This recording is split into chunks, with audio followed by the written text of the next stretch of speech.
सवी और ईशान का रिश्ता नहीं टूटेगा 7 जन्मों तक, जैसे कि फिलहाल महासंगम देखा जा रहा था। और उसी दौरान ईशान और रीवा की सगाई भी थी और सगाई के दौरान ही जब ईशान जा रहा था तो रास्ते में उसे मिल जाती है सवी, क्योंकि उसकी गाड़ी जो ख़राब हो जाती है और आगे का सफ़र उसे सवी के साथ ही तय करना होता है। और उसी दौरान एक हो जाता है हादसा कि सवी जो ईशान से लड़कर आई थी और साइली जो सचिन से लड़कर आई थी, दोनों भी अपना अपना दिमाग ठंडा करने के लिए बाहर घूमने आती है। थोड़ा सा जिस ढाबे पर रुके थे वहाँ से थोड़ी सी दूर आती है टहलने के लिए, पर वो अनजान थी कि ढाबे के पिछले वाले हिस्से में कुछ गलत काम हो रहा है। जी हाँ, कच्ची शराब बेची जा रही थी जो कि इनलीगल थी। और उसी दौरान वही दोनों स्पॉट हो जाती है। वैसे दोनों देखते ही काफ़ी डर जाती है और तुरंत से वहाँ से 9-2-11 होने का सोच लेती है, पर वो फंस जाती है क्योंकि वहाँ के लोगों ने उन्हें देख लिया था और शायद ये लड़कियाँ कोई पुलिस ऑफिसर से वगैरह ऐसा कोई डाउट आकर दोनों को भी वो लोग लेते हैं हिरासत में। जी हाँ, दोनों को भी पकड़ लेते हैं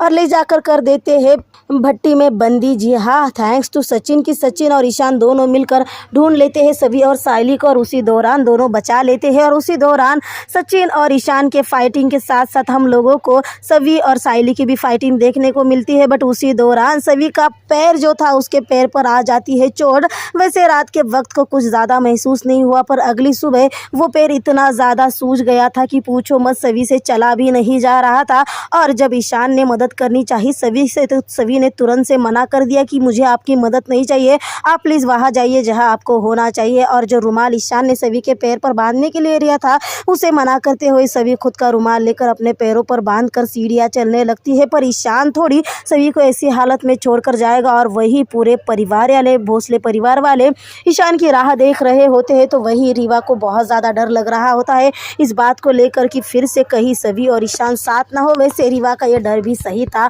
और सवी और ईशान साथ ही थे। और उसी दौरान जब सवी सीढ़ियाँ चल रही होती है तब उसे ढंग से एक कदम तक रखा नहीं जा रहा था और ऊपर से इतनी कड़कती धूप और सीढ़ियाँ जो थी काफ़ी गर्म थी। और उसी दौरान ईशान सवी से कहता है कि नहीं, तुम्हें मेरी मदद लेनी तो एटलीस्ट मेरा हाथ तो पकड़ लो। जिस पर सवी कह लेती है जब अब साथ छूट गया तो साथ छूट ही गया है तो हाथ पकड़ने का क्या फ़ायदा, उसे ईशान की कोई मदद नहीं चाहिए। और सवी सीढ़ियाँ चढ़ने लगती है। बट उसी दौरान उसका पैर डगमगा जाता है और सवी गिरने आती है। बट ईशान उसे थाम ही नहीं लेता, सवी को तुरंत से उठा लेता है और ईशान सीढ़ियाँ चढ़ने लगता है। जी हाँ, सवी को गोद में लेकर ईशान ने चंडी माता के मंदिर की सीढ़ियाँ चढ़ी है। दोनों सीढ़ियाँ चढ़ ही रहे होते हैं और शायद सीढ़ियाँ चढ़कर ख़त्म हो चुकी होती है कि उसी दौरान पंडित जी जो सामने खड़े थे वो कह देते हैं कि कहा जाता है कि इस मंदिर की सीढ़ियाँ जब पति पत्नी इस तरह से साथ चढ़ते हैं तो उनका रिश्ता 7 जन्मों के लिए बंध जाता है। और ये सुनने के बाद ईशान और सवी एक दूसरे की तरफ देखने के अलावा कुछ भी नहीं कर पाते, क्योंकि यहाँ उन्हें पंडित जी के बातों में कोई भी सच्चाई कहीं भी नजर नहीं आ रही थी। पर दोनों भी इस बात से अनजान है कि पंडित जी की बात तो